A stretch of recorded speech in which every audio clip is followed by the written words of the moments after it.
चलिए भाई स्टार्ट करते हैं एडवांस अकाउंटिंग बीकॉम पार्ट 2 की।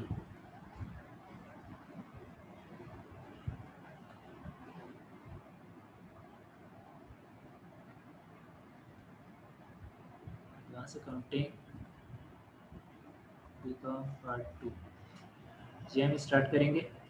अच्छा, अब आप लोगों ने फाइनेंशियल अकाउंटिंग जो पार्ट 1 में मौजूद है वो पढ़ी होगी। बेसिकली प्रिंसिपल ऑफ अकाउंटिंग है मेरे ख्याल से आपका, और उसमें बहुत छोटे छोटे से टॉपिक्स हैं। अब जो वो सारे टॉपिक्स हैं वो कंबाइन होकर के क्या इफ़ेक्ट ले रहे होंगे, सही है। वो इफ़ेक्ट हम एडवांस अकाउंटिंग में देख रहे होते हैं, लेकिन ये इतना ज़्यादा कोई ख़ास डिफ़िकल्ट नहीं है कि आपके वो सारे कॉन्सेप्ट जो प्रीवियसली आपने पढ़े थे पार्ट 1 में वो सारे के सारे यहाँ पे इस्तेमाल हो रहे होंगे। वो कॉन्सेप्ट ज़रूर हों आपके पास, लेकिन वो यहाँ पे एग्ज़ाम में इतने एक्सटेंट पे इस एग्ज़ाम में नहीं हो रहे होंगे जितने एक्सटेंट पे कि आपको कोई ख़तरा हो कि मेरे मार्क्स जो हैं वो इम्पैक्ट हो जाएंगे ज़्यादा। तो एडवांस अकाउंटिंग हम सपोज़ ये करेंगे कि तकरीबन सेपरेट ही सब्जेक्ट है। जो हमने बीकॉम पार्ट 1 में पढ़ा था वो अलग चीज़ है। अब हम जो पढ़ रहे हैं बीकॉम पार्ट 2 में, बस ये सेपरेट लेकर के चल रहे हैं। और दूसरी बात, ये रेगुलर क्लासेस नहीं है, ये क्रैश कोर्स है, सही है। तो क्योंकि ये क्रैश कोर्स है इसलिए सपोज़ ये किया जाएगा कि आप कहीं ना कहीं से रेगुलर क्लास ले रहे थे और आपको चीज़ों के बारे में ऑलरेडी अंदाज़ा है। आपको सिर्फ़ और सिर्फ एक अच्छा रिवीजन चाहिए कि उस रिवीजन के अंडर में आप बेहतर तरीके से वो रिवीजन करके अपने एग्ज़ाम जो है वो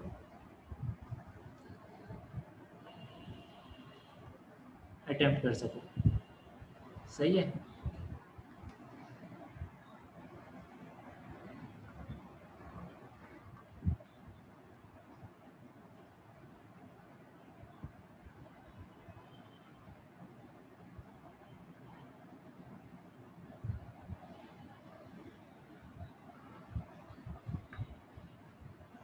फर्स्ट चीज़, ये क्रैश कोर्स है, ये रेगुलर नहीं है, सही है। दूसरी चीज़, हम इसमें कौन कौन से टॉपिक्स कवर कर रहे होंगे। हम इसमें सारे टॉपिक्स कवर करेंगे जो एडवांस अकाउंटिंग के हैं। अब वो सारे टॉपिक्स कौन से हैं? सबसे पहले आपके पास issue of shares and debentures आ जाता है, सही है। उसके बाद आपके पास आ जाती है ब्रांच अकाउंटिंग, सही है। इसमें आपका हेड ऑफिस एंड ब्रांच दोनों की अकाउंटिंग यहाँ पे शामिल है, सही है। आपके पास इंस्टॉलमेंट सेल आ जाती है, आपके पास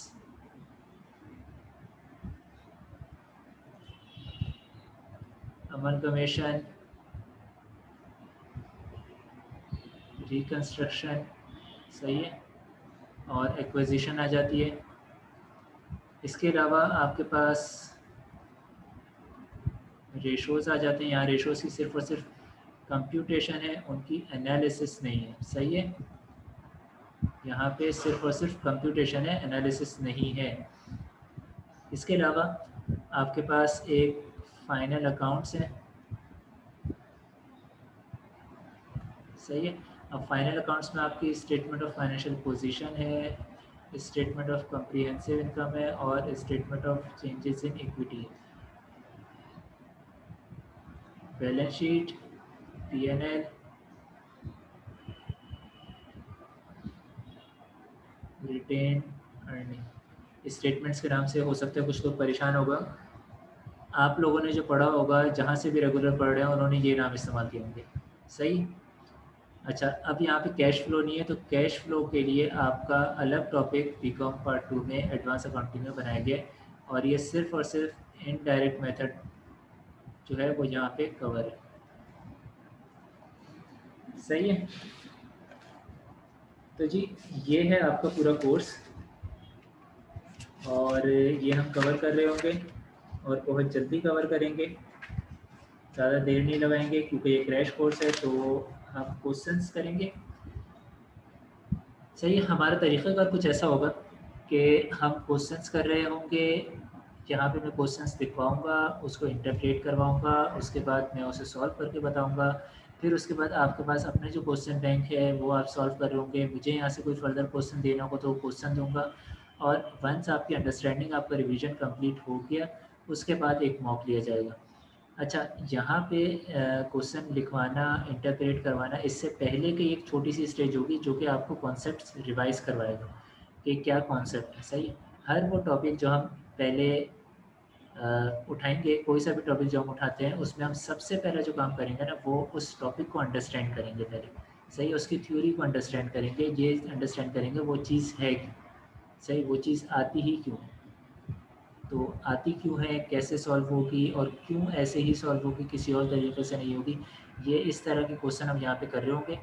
आप में से किसी को बीच में कोई क्वेश्चन आता है तो क्वेश्चन ज़रूर पूछिएगा। सही है?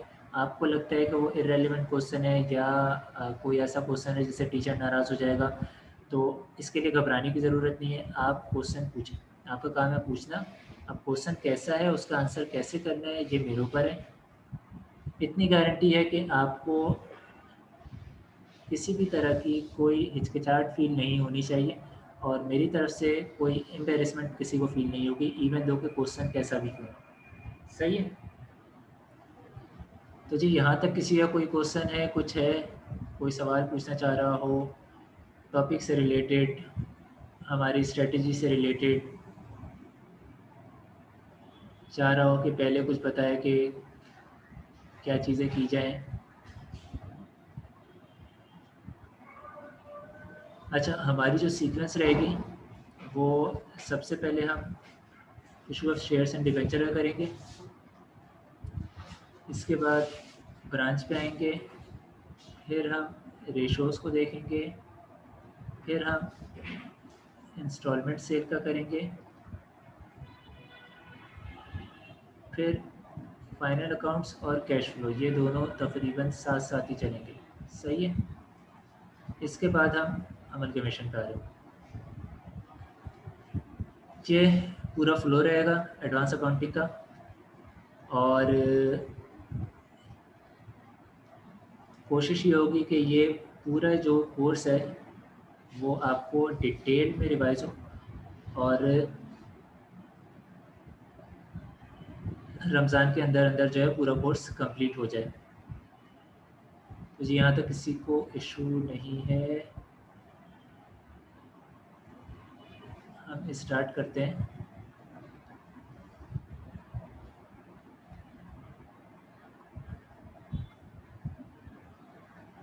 अपना पहला टॉपिक जो कि issue of shares and debenture से रिलेट करता है।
चलिए जी, हमारा पहला टॉपिक है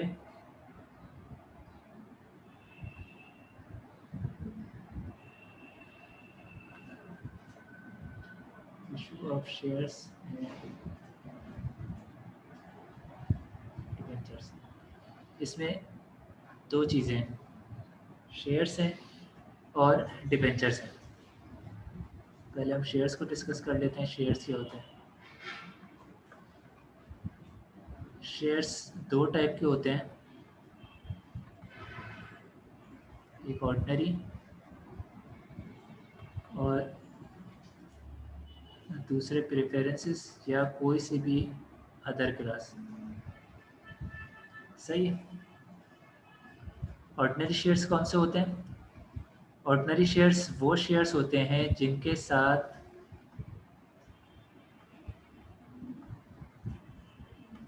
वोटिंग राइट्स इंक्लूड होते हैं और इनके ऊपर कोई रिस्ट्रिक्शन नहीं होती किसी भी तरह की। सही है। यानी एक यूजुअल ऑनरशिप जिसे बोल सकते हैं, ऑनरशिप की परसेंटेज जिसे बोल सकते हैं, ये वो शेयर्स होते हैं। सही है। ये आपको वोटिंग राइट्स भी देते हैं, ये आपको प्रॉफिट्स डिस्ट्रीब्यूशन में भी राइट देते हैं। सही है। वोटिंग राइट मतलब डिसीजन मेकिंग। सही है। जितने आपके पास शेयर्स हैं उतनी परसेंट, जितने परसेंट आपके पास टोटल शेयर्स की शेयर होल्डिंग मौजूद है। यानी अगर किसी कंपनी ने जो शेयर्स इशू किए हैं वो 100 शेयर्स इशू किए हैं और मेरे पास एक शेयर है, तो इसका मतलब है मेरे पास उसमें होल्डिंग 1% है। तो जो 1% है, 1% की डिसीजन मेकिंग में कर सकता हूँ। सही है। यानी कोई भी डिसीजन हो रहा है उसमें लोगों के पास मेरे अलावा दूसरे 99% लोगों के पास भी राइट मौजूद है, मेरे पास भी 1% मौजूद है। वो भी अपना वोट कर रहे होंगे, मैं भी अपना वोट कर रहा हूँ। ऐसा नहीं होगा कि 1% ऑफ टाइम मेरी सुनी जाए, ऐसा नहीं है। हर दफ़ा मेरी 1% सुनी जाएगी। सही है। अब मेरे साथ कितने लोग एसोसिएटेड होते हैं या सेम चीज़ कितने लोग बोल रहे हैं वो डिसाइड करेगा। मेजॉरिटी जहाँ पे होगी वो डिसीजन ले लिया जाएगा। सही है। तो वोटिंग राइट्स और प्रॉफिट डिस्ट्रीब्यूशन के राइट दोनों के दोनों ऑर्डिनरी शेयर्स में अवेलेबल हैं। प्रेफरेंस शेयर्स में क्या राइट्स हैं? ये ऑर्डिनरी से कैसे डिफ़र करते हैं? यहाँ पे वोटिंग राइट्स नहीं होते। सही है।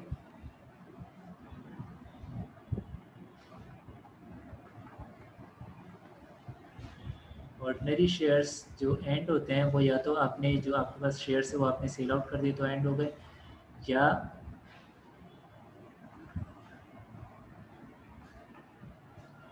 कंपनी लिक्विडेट हो गई।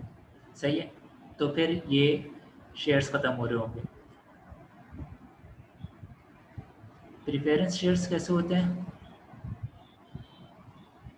ये रिडम्पशन के थ्रू भी ख़त्म हो सकते हैं। सही है। इसके लिए ज़रूरी नहीं कि आप ये किसी को बेचें या कंपनी ख़त्म हो तभी ये ख़त्म हो रहे होंगे। सही। आप रिडम्पशन के थ्रू भी इसे ख़त्म कर सकते हैं। यहाँ वोटिंग राइट्स नहीं होते। हाँ, प्रॉफिट डिस्ट्रीब्यूशन पे आपको प्रेफरेंस होती है यहाँ पे। सही है। फर्स्ट प्रायोरिटी होती है। और प्रॉफिट भी यहाँ पे 2-3 तरीक़े से मिल सकता है। अब हमारा जो कोर्स है बीकॉम का उसमें ये प्रेफरेंस और अदर वाली चीज़ कवर नहीं है। सही है। ये सिर्फ़ और सिर्फ आपकी एक अंडरस्टैंडिंग के लिए बता दिया कि शेयर्स कितने टाइप के होते हैं। हमारा जो कोर्स है बीकॉम का उसमें सिर्फ़ और सिर्फ ऑर्डिनरी शेयर्स कवर है और इसी के इशू से रिलेटेड हम बात कर रहे होंगे। तो शेयर्स की दो टाइप होती हैं। अच्छा, ऑर्डिनरी और प्रेफरेंस ये दो टाइप तो समझ में आ गई। इसके अलावा भी अगर मैंने किसी तरीके के वोटिंग राइट्स रिस्ट्रिक्ट किए हुए हैं कि भाई कोई एक ऐसी क्लास मैंने बना दी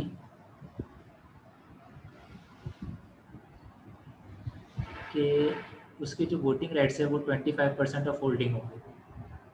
सही है। उसको प्रॉफिट से मैंने ज़्यादा कुछ परसेंटेज दे दी, नाउ ये क्लास भी अलग हो जाएगी। सही है। Any other class.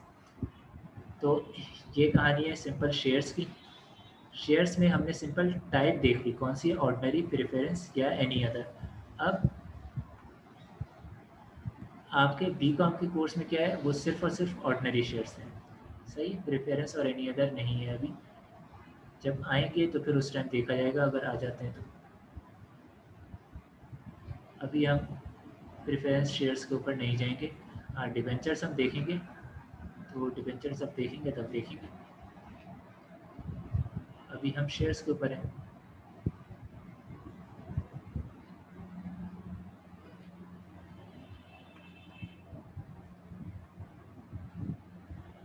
शेयर्स में हमने देख लिया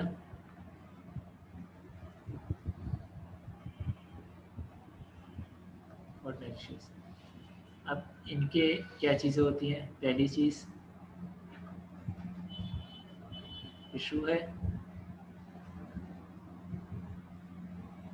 दूसरी चीज़ बायबैक है। सही है। अब ये बायबैक अगेन आपके कोर्स में शामिल नहीं है, इशू शामिल है। अब इशू कितने टाइप के होते हैं? Issue at discount, at par और एट प्रीमियम। सही। ये प्रीमियम, पार और डिस्काउंट ये तीनों आपके कोर्स में कवर है। सही है।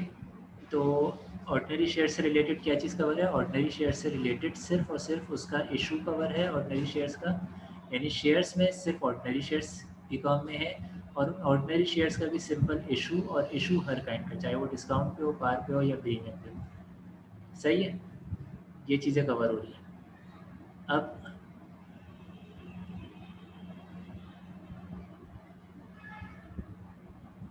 ये उतार लिया था आप लोगों ने,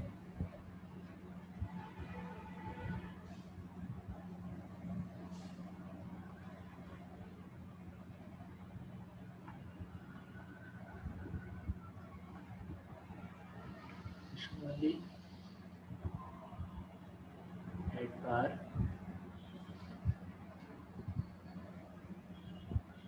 एट डिस्काउंट, एट प्रीमियम। सही। अच्छा, एट पार, एट पार वाली चीज़ देखते हैं। एट पार पे क्या होता है? एट पार पे जब मैं इशू करता हूँ तो इशू का तरीक़ा क्या है, पहले ये एक दफ़ा देख लेते हैं, उसके बाद हम अंडरस्टैंड करेंगे कि एट पार पे इशू में क्या करता है। इशू का प्रोसीजर क्या है? सबसे पहले मैं कॉल करता हूँ सब्सक्रिप्शंस को। सही है। मैं बोलता हूँ कि भाई मैं इतने, मेरी कंपनी जो है बोलती है कि इतने शेयर्स 10,000 शेयर्स मैं इशू करूँगी, और मैं वो 12 रुपये पे इशू कर रही हूँ या 10 रुपये पे इशू कर रही हूँ, कोई भी अमाउंट प्राइस बताएगी, नंबर ऑफ़ शेयर्स बताइए कि वो इतने शेयर्स इशू कर रही है। सही है। अब वो किसी भी तरीके का हो सकता है, हम इशू के ऊपर इतनी डिटेल में नहीं जा रहे कि वो राइट इशू है या कुछ और है।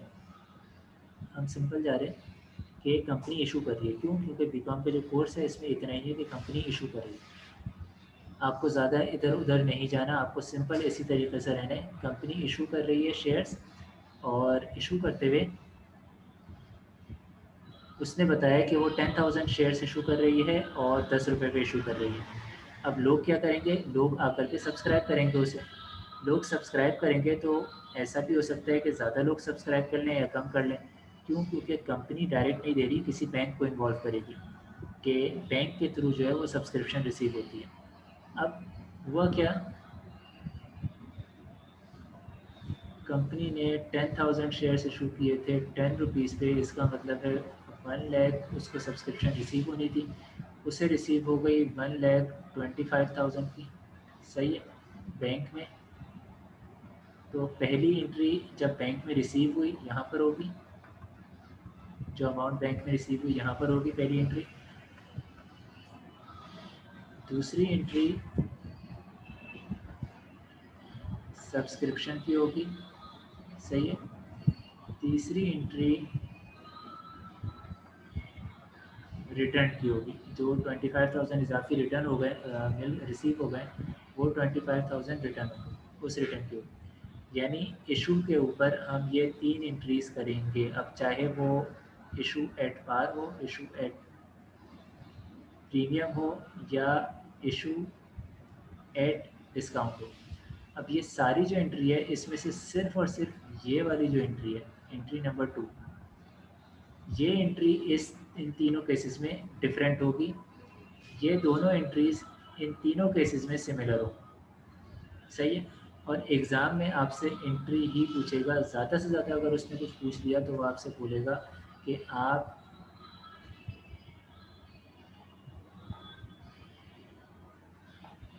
Statement of changes in equity भी ड्राफ्ट कर दो।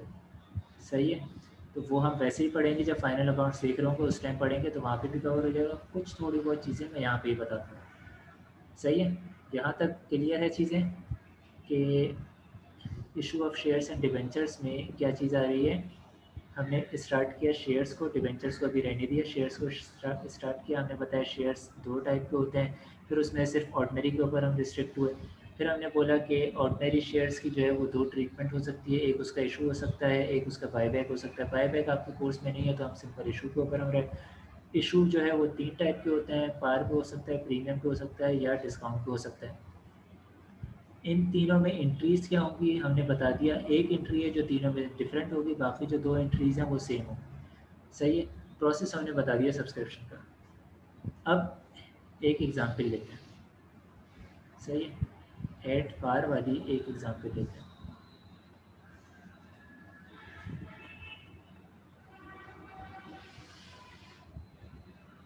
एग्जांपल क्या है भाई?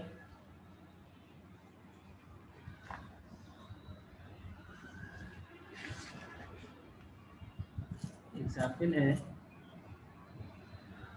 कि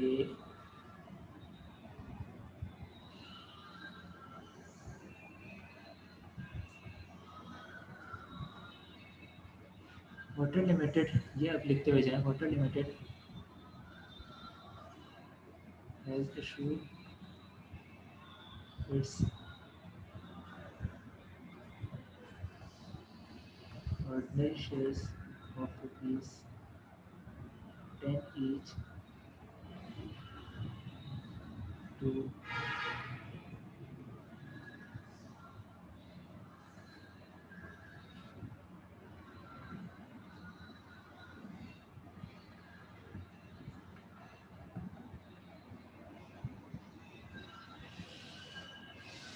each to the extent of 50,000 shares into the market. सही है? on January 31st 2020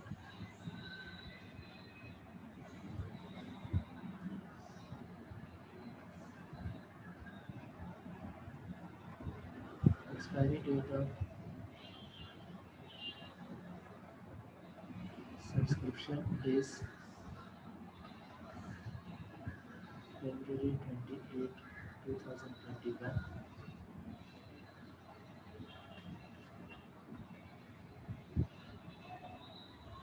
till the expiry date.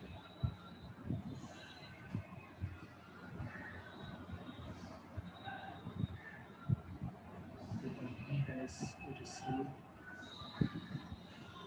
rupees 50,000 into its bank against subscription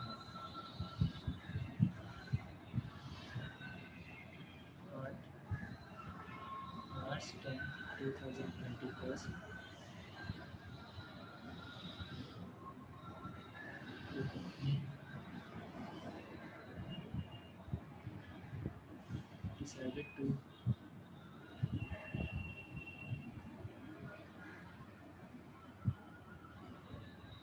finalize subscription and pay back the extra amount received. सही है, required क्या है भाई?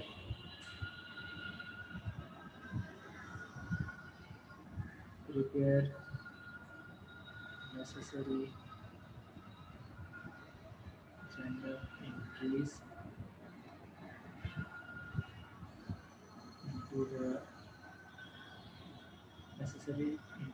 into the books of Water Limited and draw statement of capital assuming opening balance of 50,000 shares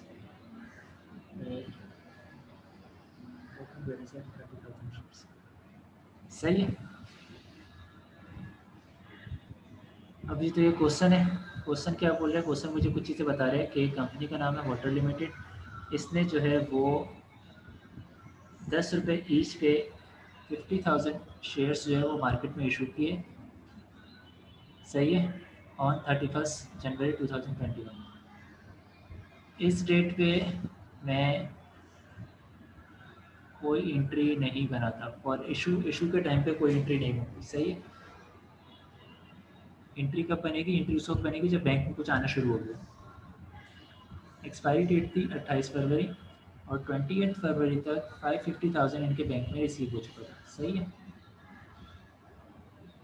company ने decide किया मार्च 10 पे कि भाई मार्च 10 पे हम सबको जो है वो सब्सक्रिप्शन इशू करते हैं, फाइनलाइज कर लें सब्सक्रिप्शन, और जो 50,000 इजाफी रिसीव हुआ है ये हम पे बैक कर दें, सही है। अब इसकी कैसे होगी ट्रीटमेंट, सबसे पहले अपनी ये चीज़ होने के लिए आप डाटा अपने पास मेंटेन अप कर लेते हैं, सही। आप वहाँ एग्ज़ाम में ऐसा नहीं करिएगा, लेकिन हम क्योंकि मैंने पेज पर रख दिया इसलिए होगा, आपके सामने जो है वो क्वेश्चन पेपर मौजूद होगा, सही। क्या है भाई, जनवरी 1 2021 को इन्होंने 50,000 शेयर्स ऑफ 10 ईच इशू किए, जो कि बनते हैं 5 रुपीज़, सही है। फिर उसके बाद फरवरी 28 2021 को इन्हें 550,000 बैंक में रिसीव हो गए, सही है। और फिर उसके बाद मार्च 10 2021 को इन्होंने इशू कर दिए शेयर्स प्लस पे बैक कर दी रिमेनिंग अमाउंट, सही है।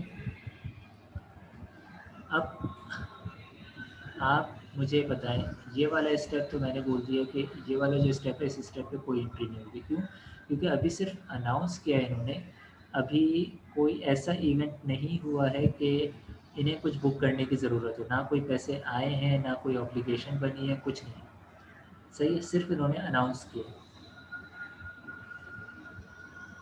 28 फरवरी को पैसे आ गए, अब आपको हर हालत में एंट्री बनानी है। तो पहली एंट्री क्या होती है, पैसे आए तो बैंक तो डेबिट होगा, सही है। क्रेडिट क्या होगा, आप क्रेडिट जो करते हो वो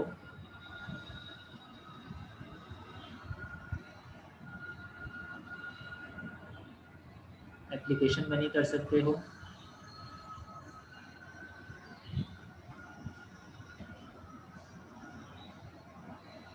सब्सक्रिप्शन मनी कर सकते हो, सही है।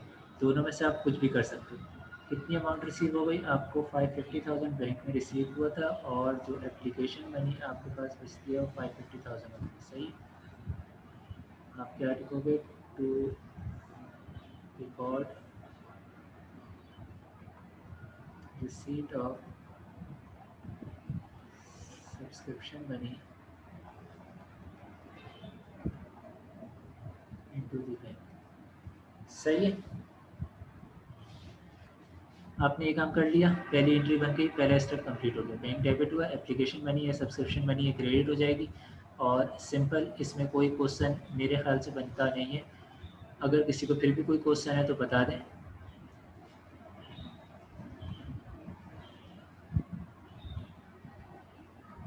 कोई क्वेश्चन किसी का। अब दूसरा स्टेप, मार्च 10 2021 को इन्होंने इशू किया और पे बैक की, सही है। अब जब इशू कर रहे हैं तो इशू में क्या होगा, सब्सक्रिप्शन मनी ये एक टेम्परेरी अकाउंट है, एप्लीकेशन मनी या सब्सक्रिप्शन मनी ये एक टेम्परेरी अकाउंट है। मेरे पास फाइनेंशियल स्टेटमेंट में किस नाम पे कैपिटल आ रहा होता है, कैपिटल आ रहा होता है ऑर्डिनरी शेयर्स या पेड अप कैपिटल, इसके नाम से, सही है। तो मैं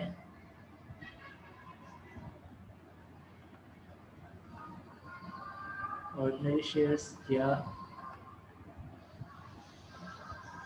पेड अप कैपिटल, क्या करूँ, डेबिट करूँ क्रेडिट करूँ? और एप्लीकेशन मनी, ऑर्डिनरी शेयर्स या कैपिटल, आपके पास जब भी कैपिटल बढ़ता है तो वो क्रेडिट होता है, मुझे ये बढ़ाना है और ये क्योंकि टेम्प्रेरी अकाउंट है तो इसे ख़त्म करना है। इसका बैलेंस ऑलरेडी क्रेडिट में मौजूद था, मैं इसे कर देता हूँ डेबिट 550,000। सही है। ऑर्डिनरी शेयर्स क्या मैं 550,000 से करूँगा क्रेडिट? नहीं, मैं करूँगा 5 लाख से। क्यों? क्योंकि मैंने 5 लाख पे ही बुक करना है। अब यहाँ पे एक स्टोरी है, ये आप याद रखें। वो स्टोरी क्या है? वो स्टोरी ये कह रही है कि share capital will always be accounted at its par value।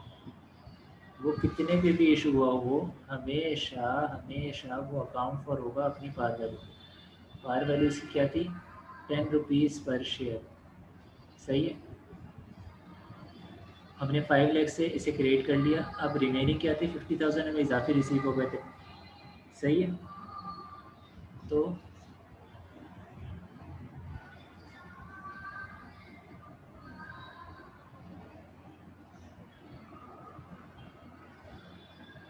Payable subscription money जो भी है वो आपके 50,000 से क्रेडिट हो जाएगी, डेबिट और क्रेडिट बराबर। और यहाँ पे आप क्या लिखोगे?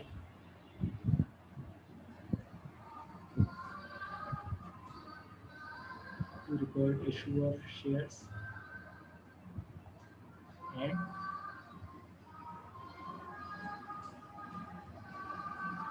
बस। तीसरी एंट्री क्या है? तीसरी एंट्री थी पेमेंट की। आप payable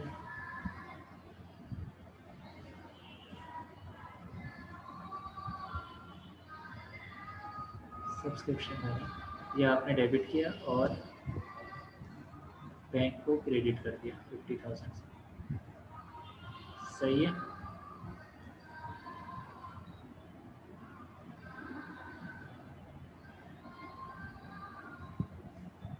record payment of extra receive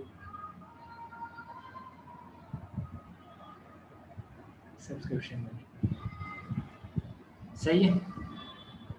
यानी हमने क्या किया? पहले स्टेप में रिसीव किया, दूसरे स्टेप में हमने शेयर्स अलॉट किए, तीसरे स्टेप में हमने पे बैक कर दिया।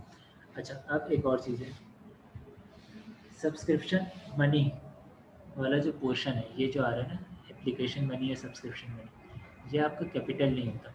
बिल फर्ज आपको इसे फाइनेंशियल स्टेटमेंट में कहीं प्रेजेंट करना है ना, तो ये आपकी ऑलरेडी लाइबिलिटी होती है। सही है। ये आपका कैपिटल नहीं है। तो ये जो एंट्री है, ये वाली बीकॉम के लेवल पे ये आ रही होती है और हमने लिखनी है, लेकिन ये मैंडेटरी नहीं है। एक्चुअल जब आप काम करने के लिए आओगे तो ये कोई मैंडेटरी एंट्री नहीं है। आप सब्सक्रिप्शन मनी को एज लाइबिलिटी, रिमेनिंग जो अमाउंट है इन दोनों को 5 लाख से आप डेबिट और क्रेडिट करते, और 50,000 सब्सक्रिप्शन मनी या एप्लीकेशन मनी ऐसे ही पड़ी रहती और वो लाइबिलिटी ही थी। सही है। लेकिन आपको क्या करना है? आपको वही करना है जो यहाँ पे करवाया गया। सही है। मैंने सिर्फ और सिर्फ आपकी अंडरस्टैंडिंग के लिए बता दिया, आपको करना वही है जो आपको करवाया गया है अभी यहाँ पे। कोई क्वेश्चन यहाँ पे किसी का?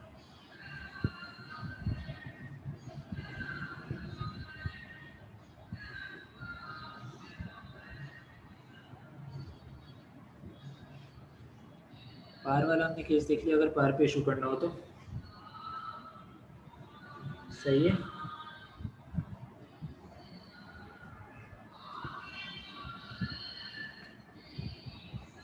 जी हमने देख लिया। अब इसमें कोई क्वेश्चन भी नहीं। अब हम चलते हैं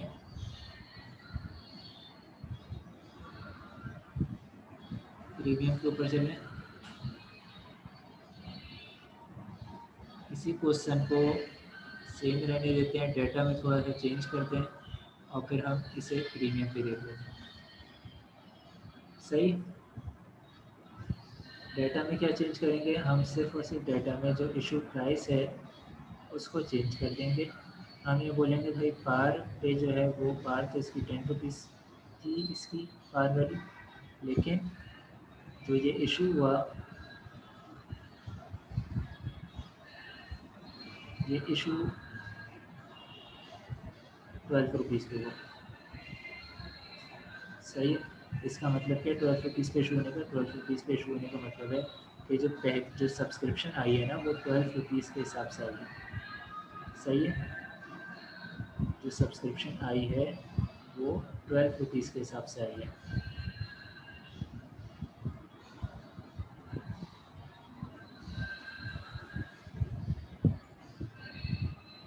हम ये डेटा में चेंज करेंगे। हम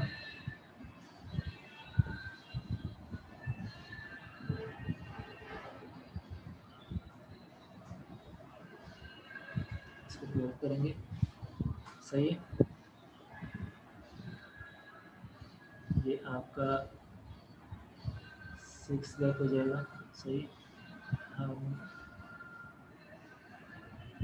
इसे भी चेंज करते हैं। सही, आपको ऐसा कभी कोई केस नहीं दिया जाएगा जिसमें सब्सक्रिप्शन जो है वो कम अमाउंट की रिसीव हुई हो। सही है, तो हम इसे कर लेते हैं 7 लाख की सब्सक्रिप्शन रिसीव हो गई। सही है, और बाकी चीज़ें सही। अब क्या होगा भाई, अब प्रीमियम वाला केस है, अब क्या होगा, अब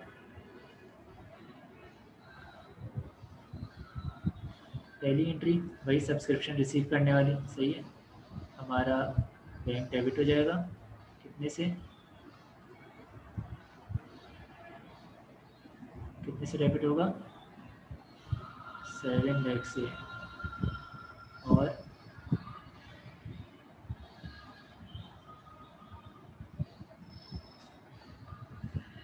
application slash subscription money 7 lakh से क्रेडिट हो जाएगी। सही, नरेशन वही हो जाएगी, to record received of subscription money. सही है, अब हमने वो क्या बोला था, दूसरी वाली एंट्री चेंज होगी। दूसरी वाली एंट्री कैसे चेंज होगी, हमने ये जो सब्सक्रिप्शन मनी है, जो अकाउंट है एप्लीकेशन स्लैश सब्सक्रिप्शन मनी, ये आपको पूरे से ही डेबिट कर देना है। सही है, हमने यही देखा था। फर्दर क्या करेंगे, हमें पता था कि भाई ऑर्डिनरी शेयर कैपिटल जो है वो अपनी पार वैल्यू पे ही क्रेडिट होता है, इसके अलावा नहीं हो सकता। मतलब ये हमने 50,000 मल्टीप्लाई बाई 10 पे ही होगा, इसका मतलब ये जाएगा 5 लाख पे। सही है,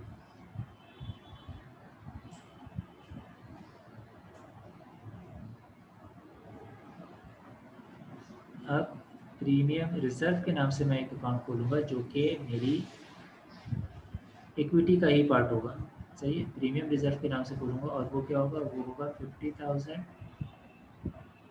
मल्टीप्लाई बाई दो, 12 रुपये का था ना, और 10 रुपये तो हमने आज बुक कर लिए 2 पैसे, तो ये 2 मल्टीप्लाई बाई 50,000, ये 1 लाख का हो गया। सही है, रिमेनिंग क्या है, रिमेनिंग वही एंट्री है, पेएबल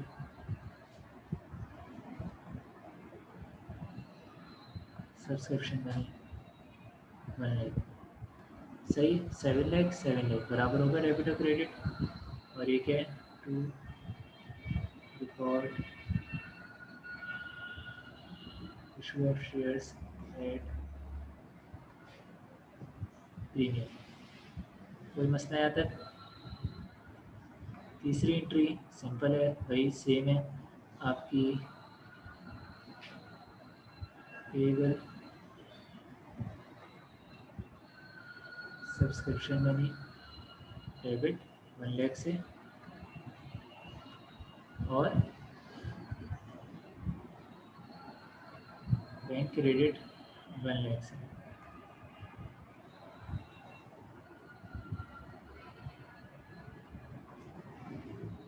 रिकॉर्ड रीपेमेंट ऑफ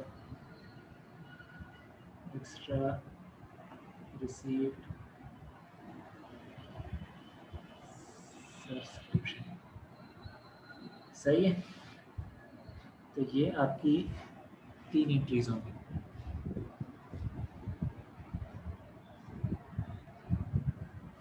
जहाँ तक चीज़ समझ आई,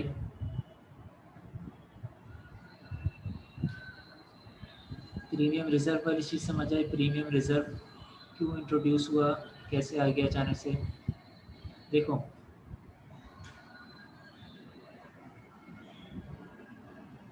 जो हमारी स्टेटमेंट ऑफ फाइनेंशियल पोजीशन है, जो बैलेंस शीट है, वो हमें 3 तरह के आइटम्स बताती है। सही है, चलिए इस क्वेश्चन को मिटा दें या किसी को कुछ उतारना है।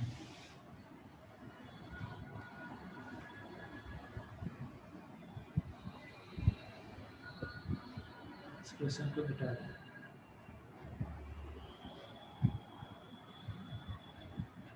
देखो, जो आपकी बैलेंस शीट है ना, वो हमें 3 तरह के आइटम्स बता रही होती है। इसके 3 तरह के कंपोनेंट होते हैं। एक है इक्विटी, एक है आपका लायबिलिटी, और एक है एसेट। सही है। अब इक्विटी में क्या चीज़ें आती हैं? इक्विटी में वो चीज़ें आती हैं जिसके ऊपर ऑनर का राइट है। सही, जो ऑनर की है, जो ऑनर से रिसीव हुई है। सही है, या जो ऑनर को जानी है। ऑनर कौन है? ऑनर शेयर होल्डर है। सही है, तो ऑनर को क्या चीज़ें जानी है? ऑनर को तो सारे के सारे एसेट जाने। जितने भी कंपनी के एसेट हैं वो तो ऑनर को बिलोंग कर रहे हैं। लेकिन इतने आसान नहीं है चीज़। जितने भी एसेट हैं वो ऑनर को बिलोंग कर तो रहे हैं, लेकिन इन सारे एसेट में से जितनी लाइबिलिटीज़ हैं, जितनी भी लाइबिलिटीज़ आ रही हैं, वो पहले ख़त्म होंगी। उसके बाद जो बचता है वो जाएगा ऑनर्स के पास। सही है, और वही इक्विटी है। सही। लाइबिलिटी कैसे अराइज होती है? लाइबिलिटी ऑपरेशन से अराइज होती है, या लोन्स वगैरह ले लें उससे अराइज होती है। सही है। अब ये जो प्रीमियम है, यहाँ पे जो हम देख रहे हैं प्रीमियम, इन्होंने शेयर्स इशू किए, 10 रुपये वाले शेयर्स 12 रुपये के अपने ऑनर्स को इशू किए। तो बेसिकली ऑनर के पास से 12 रुपीज़ रिसीव हुए हैं, ऑनर के थे वो 12 रुपये। सही। अब उसमें से कोई लाइबिलिटी आपको सेट ऑफ करनी है तब तो कर वो अलग चीज़ है, लेकिन वो जो 12 रुपये पूरे के पूरे रिसीव हुए हैं वो ऑनर के थे। तो इसका ये मतलब है कि जो 12 रुपये हैं ये इसमें से कुछ भी लाइबिलिटी में नहीं जाएगा। सही है।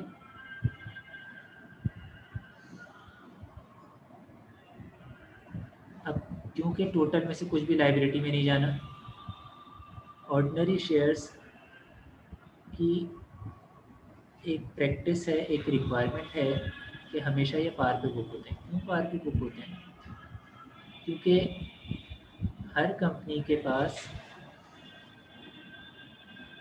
जो शेयर्स हैं, जो ऑर्डिनरी शेयर्स हैं, वो इक्वल रहने चाहिए।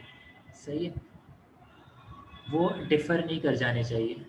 मसलन जैसे एक पर्सन है, इसके पास इसने सन 2002 में जब कंपनी इनकॉर्पोरेट हुई थी तो 10 रुपये के 100 शेयर्स लिए थे। सही है। अब कंपनी ने बहुत मेहनत की। सही है, इसने प्रॉफिट अर्न किए किए किए किए 2015 में जा कर के इन्होंने इनकी जो फेयर वैल्यू थी शेयर्स की, यानी अभी तो फेस वैल्यू जो है वही वैल्यू है क्योंकि कंपनी अभी भी बनी है। इनकी जो फेयर वैल्यू थी, वो पहुंच गई 200 रुपीज़ पर शेयर। सही है, 2015 में एक पर्सन ने 200 रुपीज़ पर शेयर पे 10 शेयर लिए। सही। इसने कितने लिए? इसने 1000 के लिए। इसने कितने लिए? इसने 2000 के लिए। वोटिंग राइट्स किसके पास ज़्यादा होने चाहिए? पैसे तो ज़्यादा इसने लगाए हैं, लेकिन वोटिंग राइट्स डिसाइड होते हैं इनके हिसाब से। सही है। इन शेयर्स के हिसाब से, नंबर ऑफ शेयर्स के हिसाब से डिसाइड होते हैं वोटिंग राइट्स। तो ये जो नंबर ऑफ शेयर्स हैं, अगर मैं इनको, ये जो 200 वाली चीज़ है, इसी पे बुक करना शुरू कर दूँ, इसने 200 पे लिए थे तो 200 पूरा का पूरा मैं कैपिटल में ऑर्डिनरी शेयर्स में डालना शुरू कर दूँ, तो ये कितने नंबर ऑफ शेयर्स थे, ये चीज़ रिकनसाइल नहीं हो पाएगी। सही है, मैं कैपिटल किसी और अमाउंट का दिखा रहा हूँ और एक्चुअली जो इक्विटी होगी लोगों की वो कुछ और होगी। कैसे? यहाँ तो वैल्यू बढ़ गई थी तब ऐसा हो गया। बिल फर्स्ट 2020 में बहुत ज़्यादा लॉसेस हुए और 1 रुपये का शेयर हो गया। बंदे ने फिर 10 के और लिए, 100 शेयर्स और ले लिए। सही है, तो कितने के लिए इसने? 100 रुपये के लिए 100 शेयर्स। सही है, अगर मैं नॉमिनल वैल्यू पे जाऊँ तो नॉमिनल वैल्यू कितनी आती है? 100 प्लस 2000 प्लस 100, 2200। सही है, इसमें शेयर्स जो पार है वो कितने पे, उसके हिसाब से बन रहे हैं 220 शेयर्स।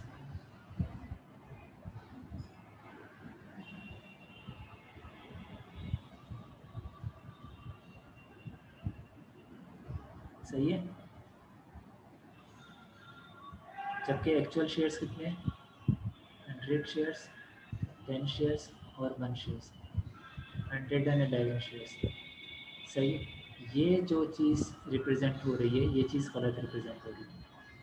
इसीलिए मैं अपना जो पेड अप कैपिटल है उसको मैं हर तरह के इम्पैक्ट से, इन्फ्लेशन का इम्पैक्ट हो, डिस्काउंट का इम्पैक्ट हो, प्रीमियम का इम्पैक्ट हो, कुछ भी हो, उससे मैं महफूज रखता हूँ ताकि ये ट्रेसेबल हो कि कितने नंबर ऑफ़ शेयर्स के अगेंस्ट ये चीज़ इशू हुई और किस पर्सन के पास किस तरह की क्या राइट्स हैं, ये चीज़ ट्रैकेबल हो।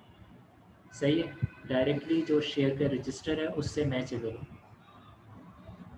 तो ऑर्डिनरी शेयर्स को, जो पेड अप कैपिटल वाली अमाउंट है, इसको मैं हमेशा हमेशा दूसरे इम्पैक्ट से, प्रीमियम के डिस्काउंट के इम्पैक्ट से दूर रखता हूँ। लेकिन अब ये जो अमाउंट रिसीव हुई है 200, जो मैंने ज़्यादा अमाउंट रिसीव कर ली है, ये है तो बेसिकली शेयर होल्डर की, मेरी लाइबिलिटी तो नहीं है। लाइबिलिटी होने के लिए मुझे वापस करना होगा, वापस तो नहीं करना मुझे, ये तो ऑनर के ही पैसे हैं। तो अब मैं क्या करूँ? तो इसके लिए मुझे अकाउंटिंग ये बोलती है कि भाई आप जो है ना वो इसे as premium on issue of shares deal करें। सही है, और इस प्रीमियम को यूज़, इसकी प्रीमियम में जो रिज़र्व आया है, प्रीमियम रिज़र्व जो आया है, इस रिज़र्व की यूटिलाइजेशन भी स्पेसिफिक है, आप हर जगह नहीं कर सकते। वो क्या यूटिलाइजेशन है, उससे आपका भी कंसर्न नहीं है। तो ये चीज़ समझ आ गई कि ऑर्डिनरी शेयर्स हमेशा मैं पार के ऊपर लूँगा। सही है, अगर मुझे ज़्यादा अमाउंट रिसीव हुई है तो प्रीमियम हो गया, अगर मुझे कम अमाउंट रिसीव हुई है तो डिस्काउंट हो गया। सही है, अब यही सेम एग्ज़ाम्पल, हम यही एग्ज़ाम्पल लेते हैं। सही, यही सेम एग्ज़ाम्पल लेते हैं हम और इसको कन्वर्ट करते हैं डिस्काउंट पे। और डिस्काउंट पे कन्वर्ट करने के लिए अब ये चीज़ अगर आपको समझ आई है तो ये चीज़ आप सॉल्व करेंगे और आप बताएंगे कि एंट्री क्या हुई। और जब आप एंट्री बता देंगे तो फिर मैं आप लोगों को चेंजेस इन इक्विटी वाली चीज़ बताऊंगा और फिर उसके बाद हम पास पेपर के कुछ क्वेश्चंस करेंगे। सही है, और ये वाला टॉपिक क्लोज करेंगे।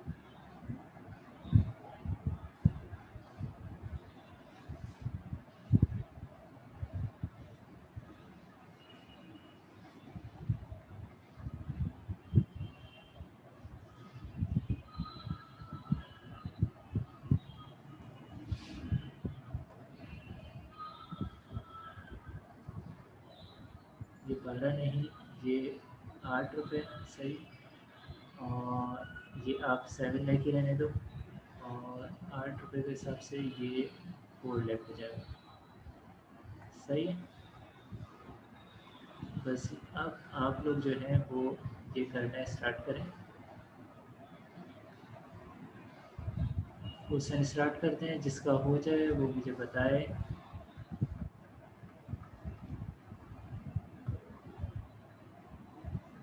जिसका होता जाए वो मुझे बताता जाए। सही है, अभी हम 5 मिनट के लिए मैं अपना पेन रोक दे रहा हूँ।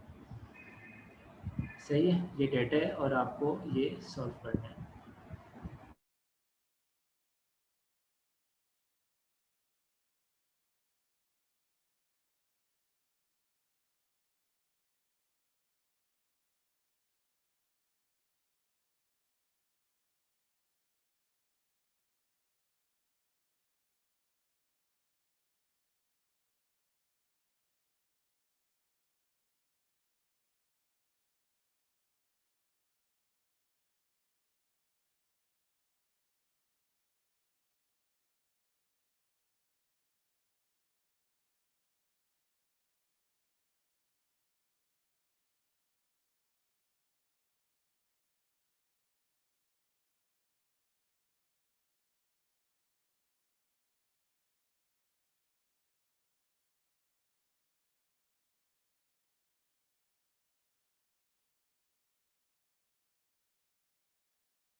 हाँ भाई। अब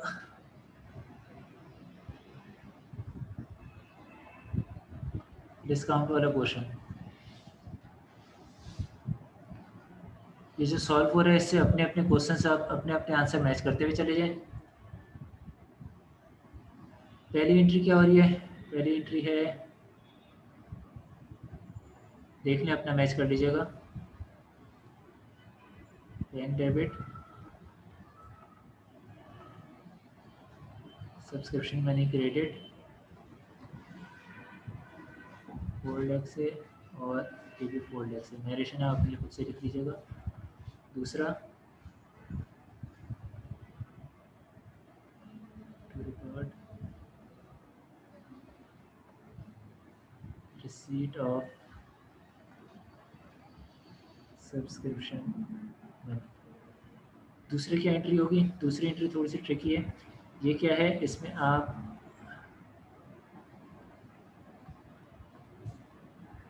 सब्सक्रिप्शन मनी 4 लाख रिसीव हुई थी, 4 लाख पूरा पूरा डेबिट कर देंगे। सही है।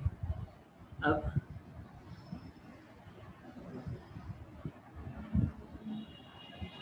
ऑर्डिनरी शेयर कैपिटल आपको 5 लाख से ही करना है। सही है। अब यहाँ पे एक आएगा डिस्काउंट ऑन इशू। सही है। ये आपका 1 लाख से डेबिट हो जाएगा।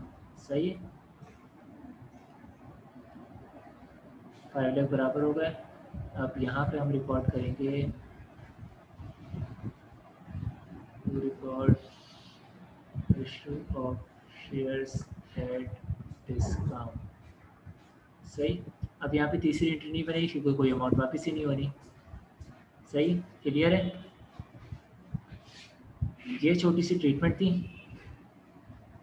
अब हम चलते हैं एग्ज़ाम के पास पेपर्स की तरफ। आप लोग अपना क्वेश्चन यहाँ से मैच कर लें, अगर कोई क्वेश्चन हो तो पूछ लें।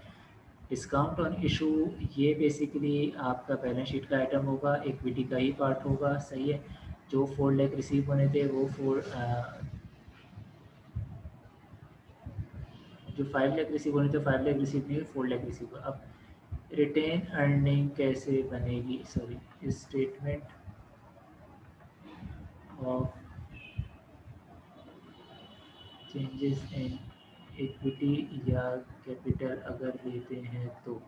सही है। Water limited for the year ended on, कुछ नहीं दिया हुआ तो यहाँ पे हमने डैश छोड़ दिया। अब यहाँ क्या करेंगे?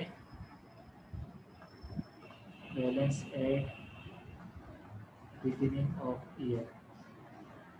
बार में क्या ट्रीटमेंट है? प्रीमियम पे क्या ट्रीटमेंट है? डिस्काउंट पे क्या ट्रीटमेंट है? अच्छा, बिगिनिंग ऑफ ईयर में कह रहे हैं कि 30,000 शेयर्स जो है वो इन्होंने इशू किए हुए थे। तो हमने क्या देखा है, हम 30,000 का मतलब 3 लाख की अमाउंट है। सही है ना? तो ये हम 3 लाख का पेड अप कैपिटल है। शुरुआत से हमें अगर प्रीमियम या डिस्काउंट कुछ नहीं बताया तो हमें कुछ खुद से कंसिडर करने की ज़रूरत नहीं। सही है। इशू ड्यूरिंग द ईयर, ये आपके आए 5 लाख, 5 लाख, और ये भी 5 लाख। इसका मतलब है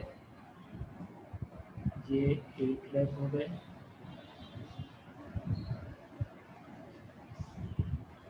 ये हो गए आपके ऑर्डिनरी शेयर कैपिटल। सही है। इसमें आप शेयर प्रीमियम रिज़र्व, इसमें कुछ भी नहीं है। शेयर प्रीमियम रिज़र्व इसमें 1 लाख का आ रहा था और इसमें कुछ नहीं था। डिस्काउंट ऑन इशू, इसमें कुछ नहीं है, इसमें कुछ नहीं है, इसमें 1 लाख का था। सही है। डिस्काउंट है तो माइनस में आएगा। अब ये आ रही है टोटल कैपिटल या इक्विटी, ये 8 लाख ये 9 लाख और ये 7। ये याद रखें, जो ऑर्डिनरी शेयर की जो वैल्यू है वो चेंज नहीं हो रही, सही है।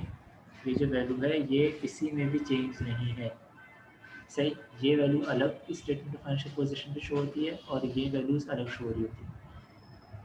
अब इसे देख लें, इसके बाद हम चलेंगे क्वेश्चन की तरफ।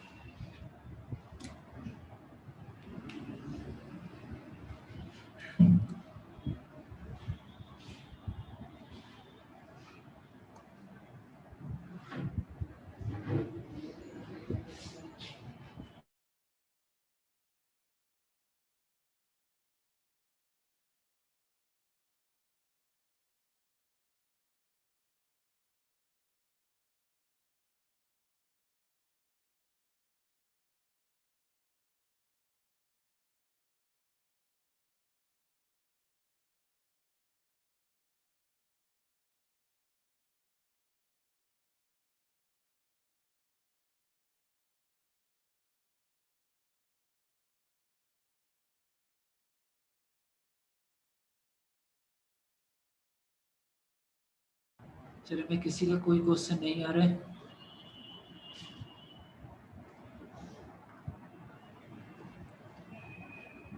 एक क्वेश्चन खुद लेके आते हैं।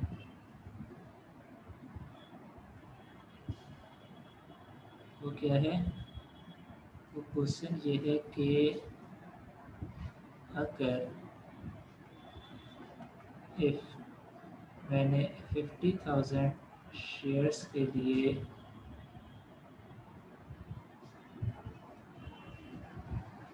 अनाउंसमेंट की, सही है, लेकिन मुझे जो सब्सक्रिप्शन रिसीव हुई वो 40,000 हुई,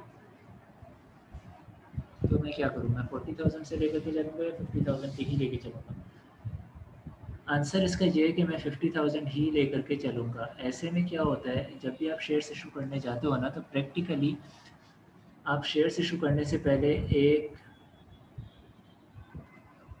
अंडर राइटर को एंगेज करते हो। अंडर राइटर क्या बोलते हैं? अंडर राइटर ये बोलते हैं कि भाई मैं जितने शेयर्स आप इशू कर रहे हो उसमें से जितने सब्सक्राइब हो गए, रिमेनिंग जितने भी शेयर्स हैं वो मैं लूँगा, सही है, मैं वो ले लूँगा। और वो लेने के लिए कितने शेयर्स वो लेता है उसके पर शेयर के हिसाब से वो कुछ कमीशन रखेगा, सही है।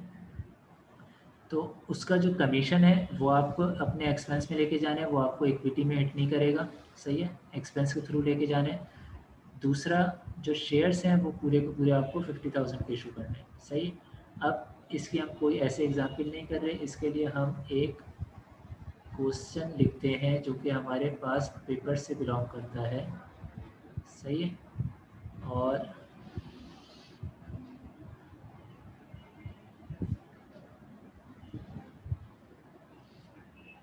आपको अंदाज़ा होगा कि जो चीज़ें अभी तक आपने पढ़ी हैं, जो देखी, ये सारी की सारी कवर हो गई हैं, सही। अब ये आपका है फास्ट क्वेश्चन। ये क्या बोल रहा है? ये बोल रहा है हारून limited offered 95,000 shares of rupees 10 each, सही है। The company has received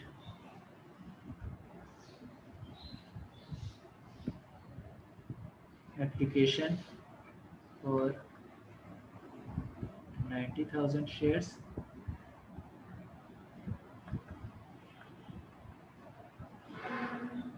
The underwriter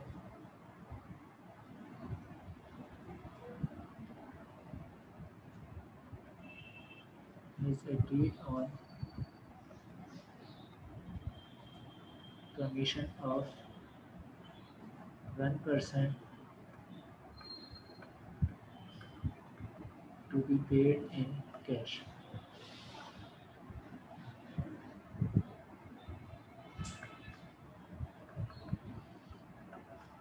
During the year, company completed the following transactions.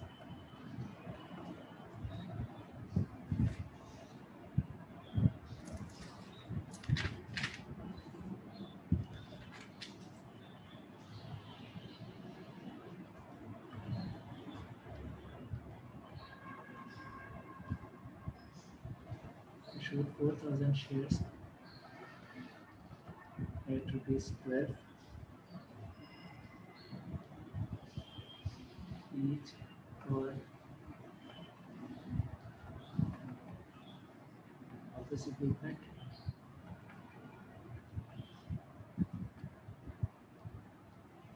Purchase worth rupees 48,000.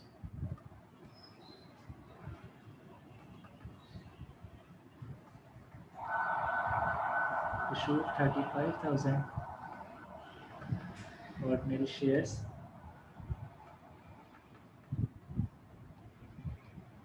to promoters.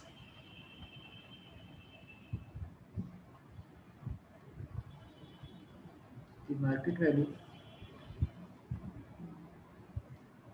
of shares was rupees 15 each.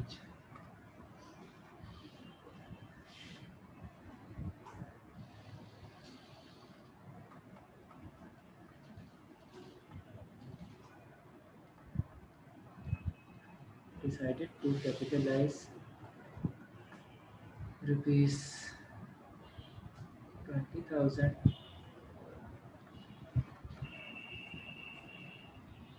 against retained earnings and issued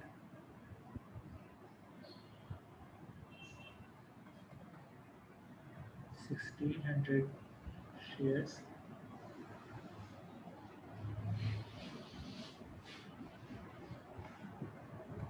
of rupees 10 each.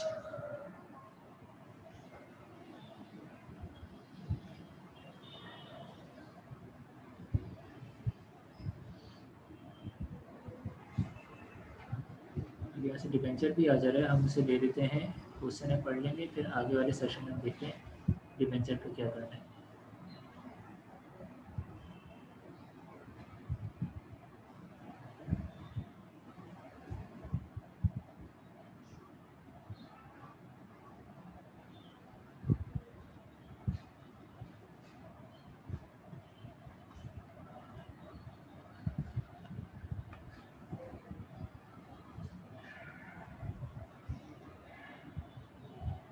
9% debenture payable of rupees 70,000 was settled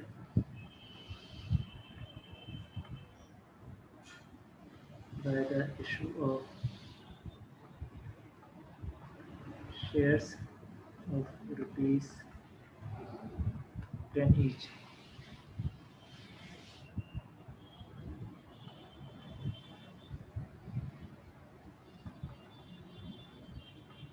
Issued 5,500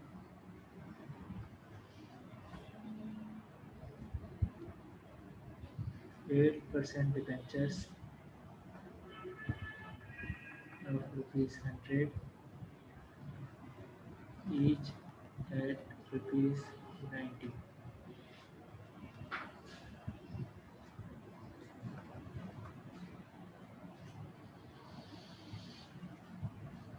Issued 70,000 debentures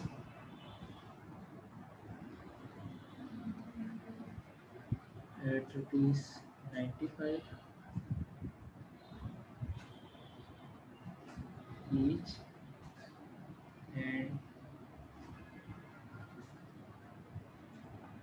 repayable after 9 years at rupees 120 each.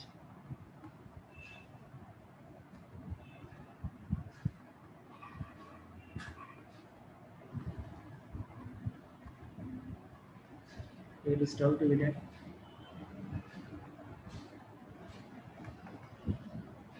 the issue 5,500 shares at rupees 50 each. Requirement क्या है भाई? सिर्फ और सिर्फ journal entries. सही, journal entries.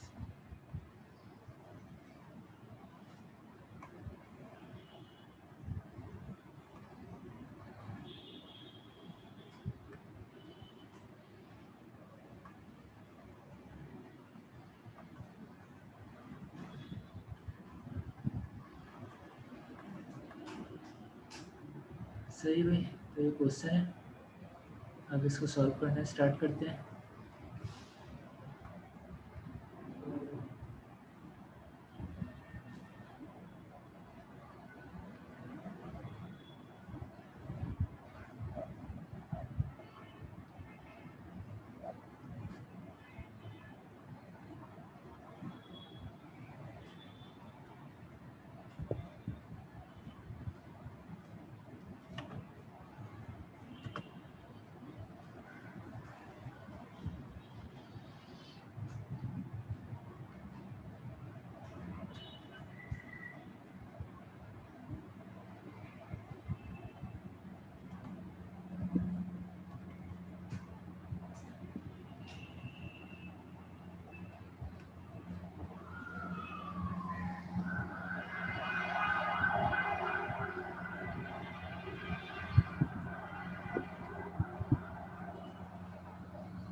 सही है।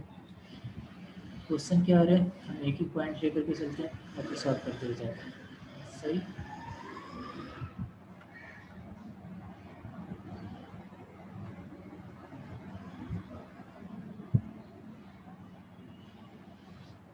पहले हम बोल रहे हैं कि हारून लिमिटेड जो है उसने 95,000 शेयर्स इशू किए थे एट ऑफ ₹10 ईच, और 90,000 की सब्सक्रिप्शन आई, बाकी जो है वो अंडर राइटर को इशू किए गए, कमीशन उसका है 1% का। सबसे पहले इस वाले को सॉल्व कर लेते हैं। सही, डेबिट क्रेडिट, पहली एंट्री क्या होगी?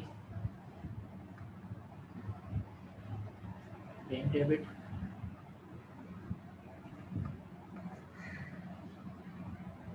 सब्सक्रिप्शन मनी क्रेडिट 9 लाख से। सही है, 90,000 मल्टीप्लाई बाय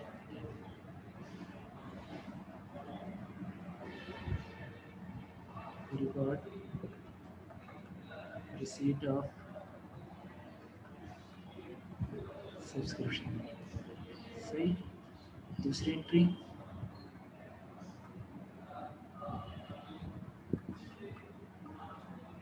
सब्सक्रिप्शन मनी आपकी 9 9 लाख से डेबिट होगी, सही। और अंडर राइटर की तरफ से जो कैश आपको मिला है वो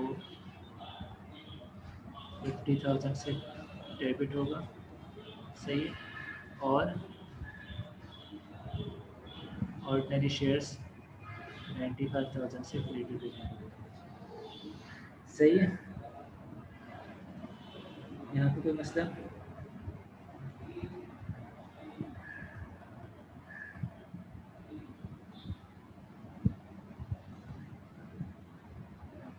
issue shares at par, तीसरा।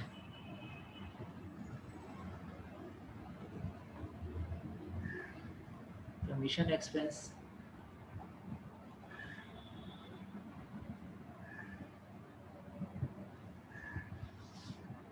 50,000 का 1% और कैश में डेबिट है, कैश क्रेडिट 500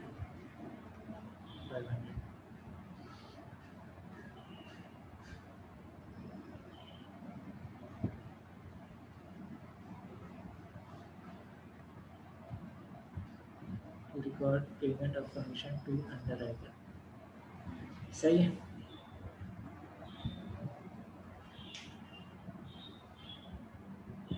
पहला क्वेश्चन, पहले टॉपिक यहाँ पे कंप्लीट हो गया। इसमें कोई क्वेश्चन किसी को?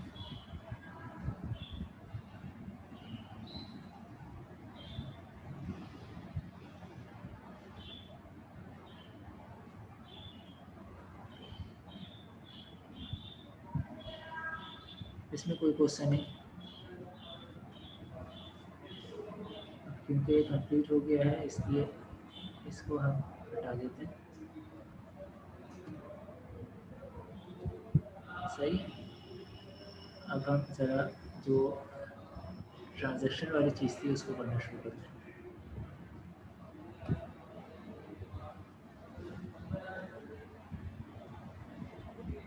पहली क्या ट्रांजैक्शन आई थी?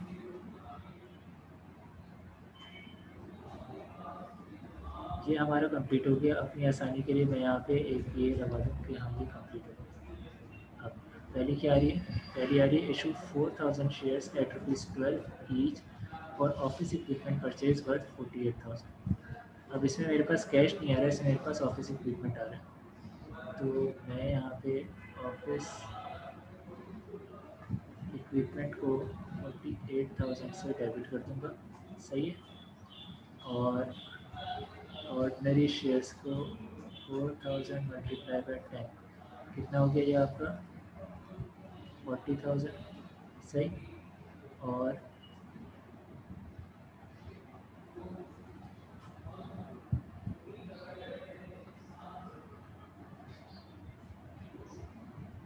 प्रीमियम रिजर्व 4,000 मल्टीप्लाई बाई 2 8,000, सही है। To record acquisition of office equipment through issue of shares at premium. कोई मसला यहाँ पे? इस टॉपिक पे कोई मसला?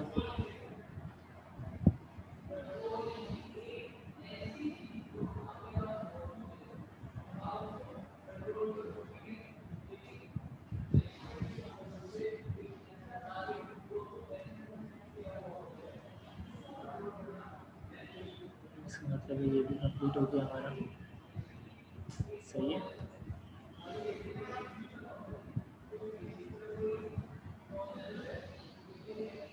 हम चलते हैं थर्ड पॉइंट की तरफ।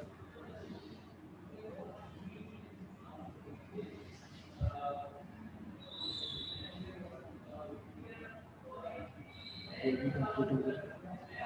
issued 35,000 ordinary shares to promoters. The market value of shares was ₹15 each.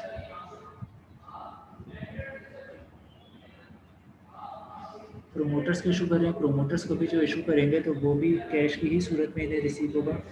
लेकिन बी कॉम में हम एक प्रैक्टिस ये देखते हैं कि बी कॉम में ये अज्यूम किया जाता है कि प्रोमोटर्स को अगर जा रहे हैं तो प्रोमोटर्स ऑलरेडी एक्सपेंस कर चुके हैं। सही है, प्रोमोटर्स ऑलरेडी एक्सपेंस कर चुके हैं, अपने लगा चुके हैं पैसा और फिर कंपनी को बना रहे हैं। सही है। तो अब यहाँ से हम फर्दर कोई कैश रिसीव नहीं कर रहे होते, हम क्या करते हैं, हम ये दिखाते हैं कि हमारे जो प्रिलिमिनरी एक्सपेंसेस हैं वो आ गए हैं। सही है, ये कितने के आएंगे, ये आएंगे 15 मल्टीप्लाई बाई 35,000।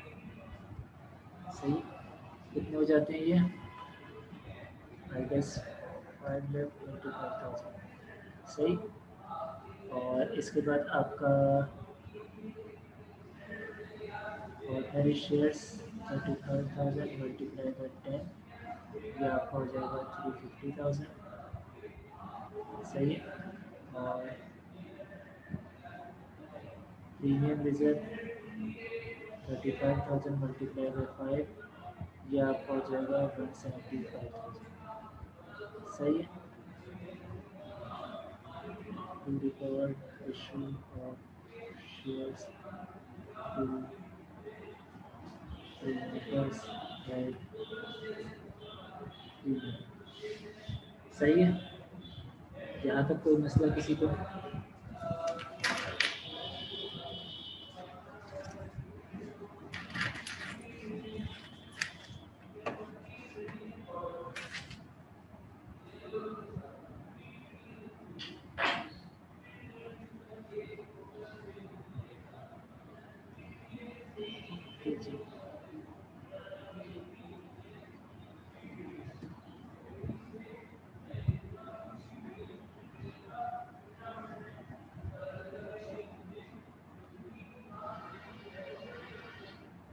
यानी जब भी हम प्रोमोटर्स को इशू करेंगे तो हम प्रीलिमिनरी एक्सपेंसेस को डेबिट कर रहे होंगे। बीकॉम के लेवल पे ये बात याद रखना। सही है।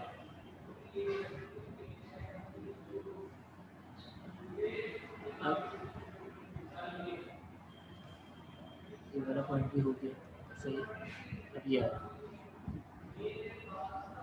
Decided to capitalise 20,000 against retain earning. Retain earning वो है जो कि इन्होंने प्रॉफिट्स के थ्रू जो रिजर्व क्रिएट किया है, यानी एक्यूमुलेटेड प्रॉफिट्स वाला पार्टी। सही। And issue 1600 shares of ₹10 each. क्या मतलब है इसका, ये क्या काम किया इन्होंने? इन्होंने बेसिकली बोनस शेयर्स इशू किए हैं। सही है। इसे हम डिविडेंड ही बोलते हैं, डिविडेंड इन काइंड बोलते हैं। इन्होंने बोनस शेयर्स इशू किए हैं। ऐसे ही आप अपने रिटेन अर्निंग को शेयर कैपिटल में कन्वर्ट नहीं कर सकते जब तक वो शेयर कैपिटल किसी के नाम का नहीं। किसको किया जाएगा, किसके नाम पे किया जाएगा? उन्हीं को किया जाएगा जो एग्जिस्टिंग मेंबर्स होंगे। तो ये ऐसे शेयर बोनस इशू कराते हैं। सही। तो अब इसमें क्या ट्रीटमेंट होगी? 1600 शेयर्स हैं, ₹10 पे इशू कर रहे हैं, तो इससे मैं क्या करूँगा, इससे मैं सिंपल मेरी रिटेन अर्निंग क्रेडिट होगी, इसे मैं डेबिट कर दूँगा कितने से, 1600 मल्टीप्लाई बाई 10, 16,000 से। और ऑर्डनरी शेयर्स को भी सेम अमाउंट से मैं क्रेडिट कर दूँगा।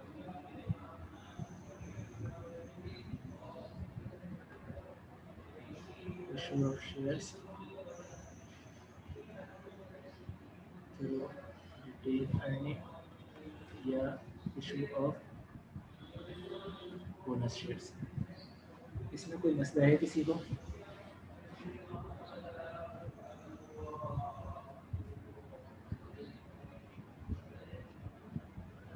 कोई मसला कुछ भी?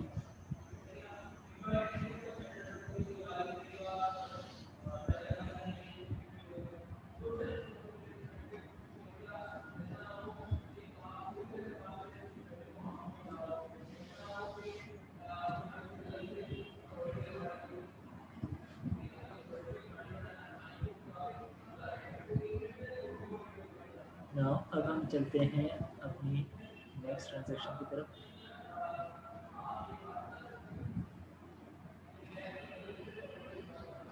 ये भी हो गई। ये बोला 9% debentures payable of ₹70,000 was settled by issue of shares of ₹10 each। अब यहाँ पे हमें 9% डिबेंचर्स तो बता दिए, लेकिन हमें इन 9% डिबेंचर्स की कोई कितने पीरियड के डिबेंचर से वो नहीं बताया कि हम कोई मार्कअप कैलकुलेट करें। सही, 9% अगर मैं लगाऊँ तो 1 साल पे लगाऊँ, 2 साल पे, 10 साल पे, 5 साल पे, कितने पीरियड पे लगाऊँ। सही, लेकिन उन्होंने बता दिया कि पेएबल ऑफ ₹70,000। मैं अज्यूम ये करूँगा कि सिंपल 70,000 ही इन डिबेंचर्स के अगेंस्ट पेएबल है। सही है, तो मेरी क्या एंट्री होगी? डिबेंचर्स मेरी लाइबिलिटी होते हैं। सही, सिमिलर तरीका है जैसे शेयर्स को इशू करने का तरीका होता है, वही डिबेंचर्स को भी होता है। अब यहाँ पे डिबेंचर को बेसिकली ये कन्वर्ट कर रहे हैं, रिडीम कर रहे हैं, सेटल कर रहे हैं। तो क्या होगी इसकी ट्रीटमेंट? इसकी ट्रीटमेंट है डिबेंचर्स पेएबल जो है वो डेबिट हो जाएगा। सही है, और मेरे शेयर्स जो है वो क्रेडिट हो जाएंगे। सही है, to record issue of shares against settlement of debenture. सही, यहाँ तक कोई क्वेश्चन डिबेंचर से रिलेटेड नया टॉपिक है? कोई क्वेश्चन किसी का आ रहा हो?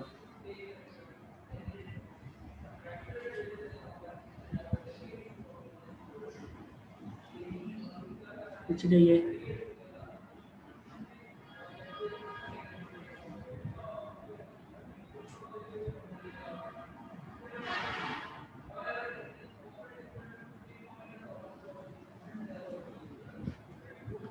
अब जो नेक्स्ट पॉइंट है ये डिबेंचर का अंडरस्टैंड करने वाला पॉइंट है। सही, ये पॉइंट आपको अंडरस्टैंड हो गया ना, तो अब आप इसका कोई भी इस टॉपिक का क्वेश्चन कर सकते हैं, कहीं कोई मसला आपको नहीं होगा।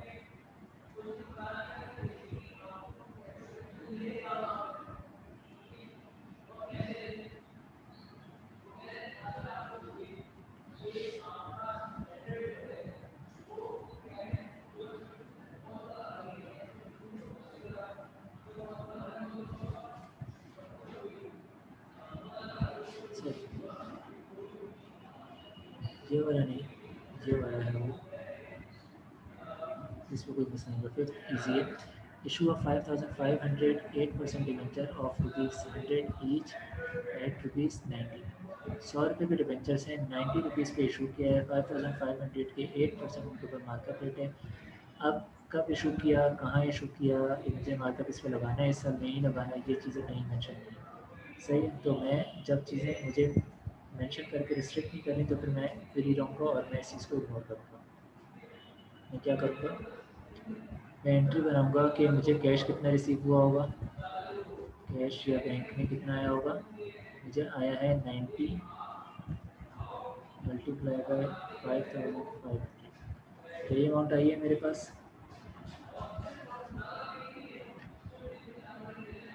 ये अमाउंट कितनी बनती है बताएं। दूसरा,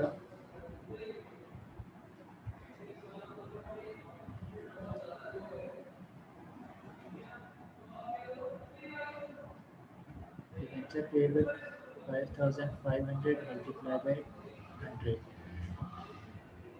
सही है, ये आपको हो गया 550,000। सही, और जस्ट लाइक शेयर्स यहाँ पे भी discount on issue of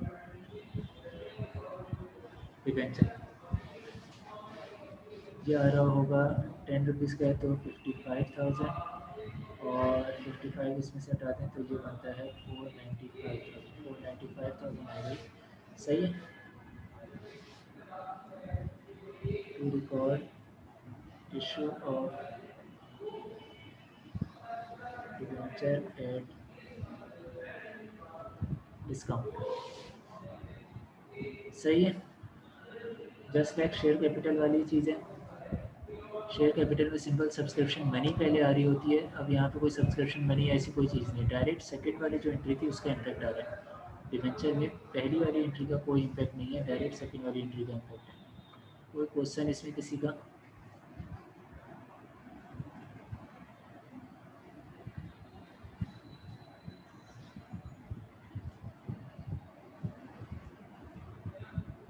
question नहीं है।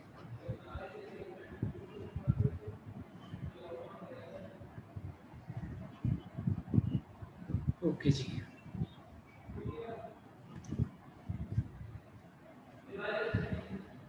अब यहाँ पे ये बोल रहे हैं कि 70,000 डिवेंचर्स हैं जो इशू किया है एट ₹95 ईच, और वो रीपेएबल है 9 ईयर्स में एट ₹120। सही है।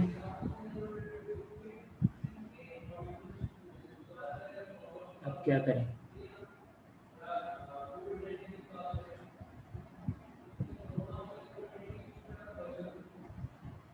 जहाँ पे ये नहीं बताया कि पार वैल्यू क्या है डिवेंचर्स की।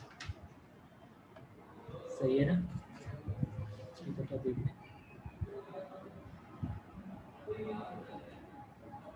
इन्होंने पार वैल्यू डिवेंचर्स की नहीं बताई।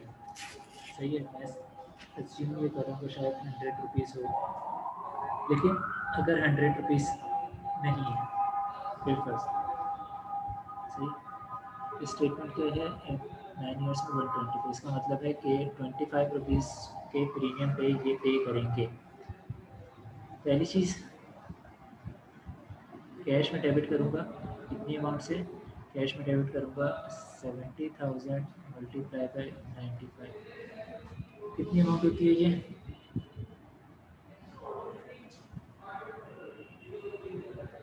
6.6 मिलियन। सही है। दूसरा मैं क्या करूँगा?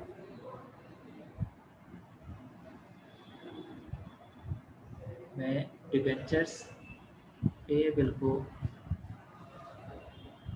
क्रेडिट करूँगा सेम अमाउंट से। सही है, ना कोई डिस्काउंट है ना कोई प्रीमियम। सही है, कोई मसला इस पर? कुछ नहीं। ये हो गई इशू वाली चीज़।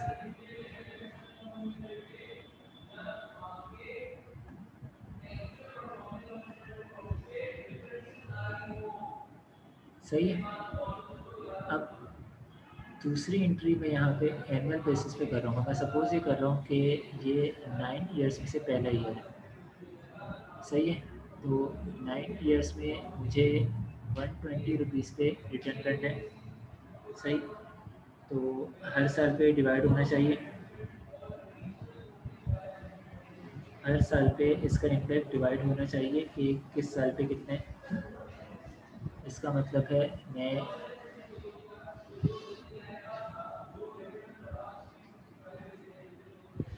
फाइनेंस कॉस्ट अपनी, सही, वो डेबिट करूँगा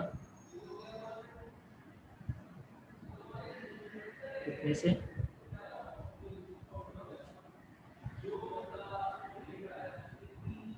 25 मल्टीप्लाई बाई 70,000 डिवाइड बाई 9।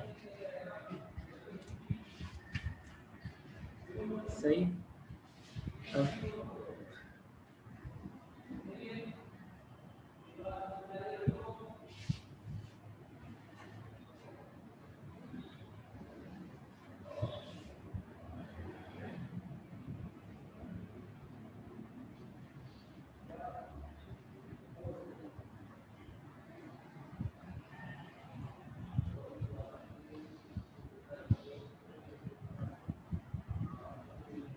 ये अमाउंट मेरे ख्याल में अराउंड 2 लाख की होगी।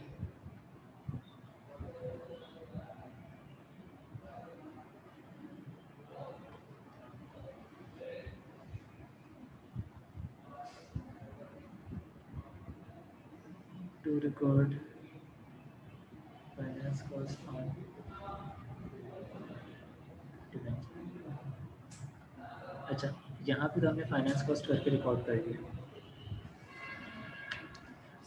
सही है।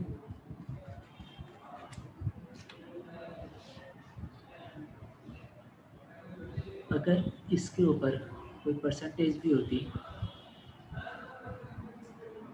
ये डिबेंचर भी 10% मार्कअप भी ये दे रहा होता हर साल, और फिर जा कर के ₹120 पे जो है वो रिडीम भी होगा। तो मैं क्या करूँगा, तो ये जो 10% मार्कअप है ये भी फाइनेंस कॉस्ट का ही पार्ट बनेगा जो मैं यहाँ पे कंप्यूट करके डालूंगा, एंट्री सिमिलर होगी। सही है, मतलब अगेन फाइनेंस कॉस्ट कितने पे 6650,000 मल्टीप्लाई बाई 10%, हो जाएगा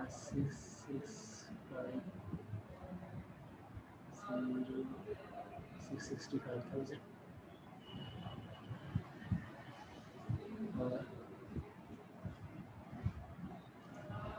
यहाँ पे डिवेंचर्स बेसिकली क्रेडिट नहीं होंगे, पेएबल टू डिवेंचर होल्डर एक नई लाइब्रेरी क्रिएट हो जाएगी जो कि शॉर्ट टर्म है। सही है, लेकिन इस वाले केस में ऐसा नहीं होगा। अभी कोई परसेंटेज इन्होंने नहीं बताया, इन्होंने सिंपल बताया कि ये रिडीम इतने का होगा।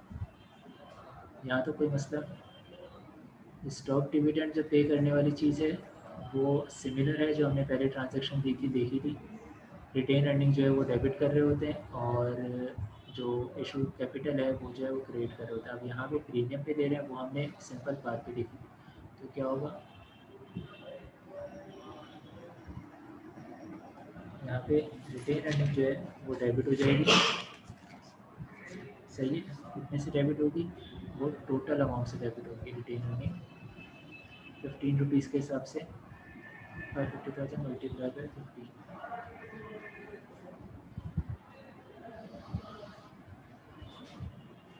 और मेरे शेयर्स क्रेडिट और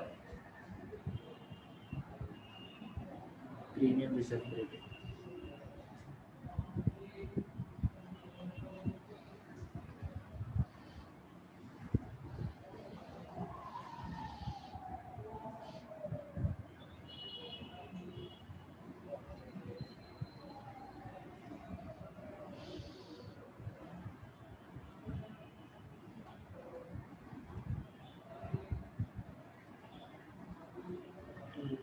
Issue of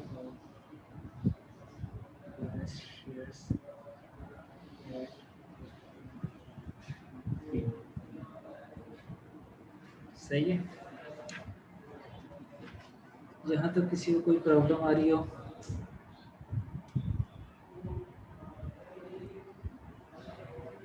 समझने में,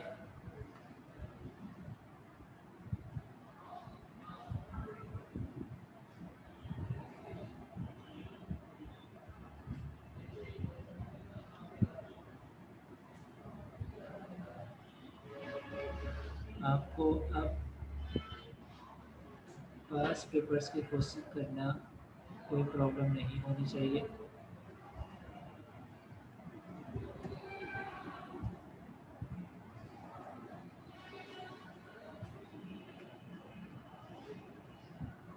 सही है, अब एक दफ़ा इस टॉपिक को समराइज़ कर लेते हैं क्योंकि issue of shares and debenture वाली जो चीज़ थी वो हमने यहाँ पे कंप्लीट कर ली है। अब इसमें कोई ऐसी चीज़ नहीं बची है जो एग्ज़ामिनर पूछ सकता है और हमने यहाँ पे नहीं। सही है, एक कम्प्रिहेंसिव एग्जाम्पल हमने कर लिया, हमने इशू भी देख लिया, हमने डिवेंचर्स भी देख लिए, हमने अंडर राइटिंग वाला भी देख लिया, हमने बोनस शेयर्स भी देख लिए, हमने डिवेंचर की रिडम्पशन वाले भी चीज़ देख ली कि रिडम्पशन हो रही होगी। तो अगर डिफरेंट अमाउंट पे है जो उसकी फेस जो हमें अमाउंट रिसीव हुई है उससे डिफरेंट अमाउंट पे, तो फिर क्या होगा। सही है,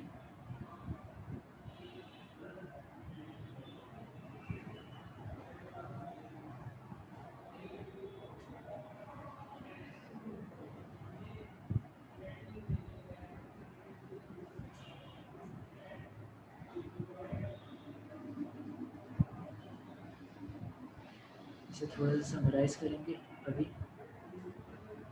फिर आज की चीज़ कंप्लीट करेंगे। रिडम्पशन में हमने एक चीज़ नहीं देखी कि रिडम्पशन के बाद जब पेमेंट हो रही होगी तो क्या होगा। जब पेमेंट हो रही होगी ना तो कुछ भी नहीं होगा, पेमेंट होते हुए हम सिर्फ और सिर्फ कैश को क्रेडिट करेंगे और डिवेंचर्स जो पे भी रहना उनको डेबिट करेंगे। बाकी उससे पहले वाली हमने सारी चीज़ें कर ली हैं। सही है, यानी डिवेंचर में क्या क्या अमाउंट शामिल होनी है, उन अमाउंट को हम शामिल करेंगे और फिर डिबेंचर्स पेएबल को डेबिट कर देंगे, कैश को क्रेडिट कर देंगे।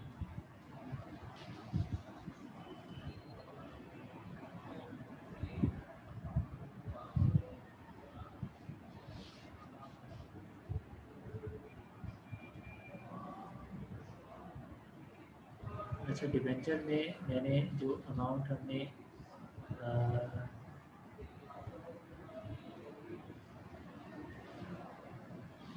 120 और 95 का जो डिफरेंस था वो हमने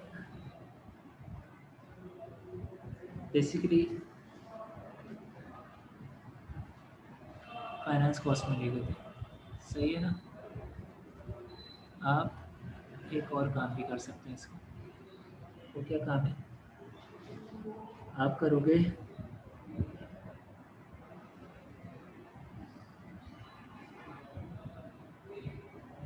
loss on issue of debenture, ये पीएनएल का आइटम है। सही है? ये आप डेबिट कर दोगे। सही है? और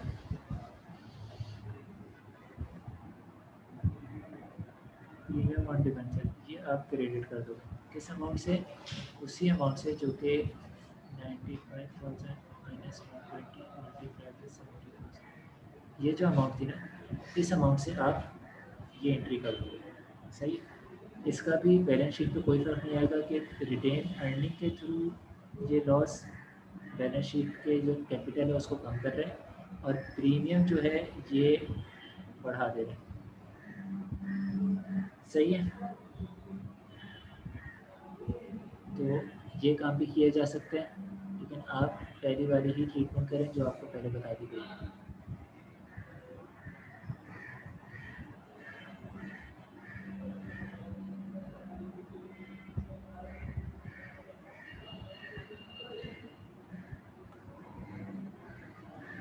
ऑर्डिनरी शेयर्स में सिंपल इशू कवर है हमारा, at par, at discount, at premium, तीनों देख लिया हमने। हमने अंडर राइटिंग का देख लिया। सही है? हमने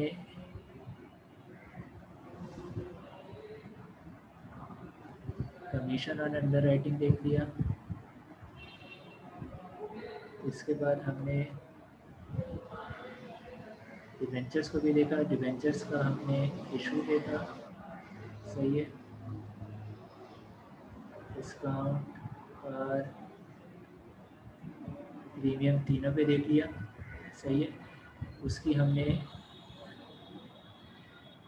रिडम्पशन भी देख ली, जो मैंने बताया कि कैश आप सिंपल क्रेडिट करोगे और डिबेंचर पेएबल जो है वो डेबिट कर दोगे। सही? शेयर्स में हमने यहाँ पे बोनस इशू भी है।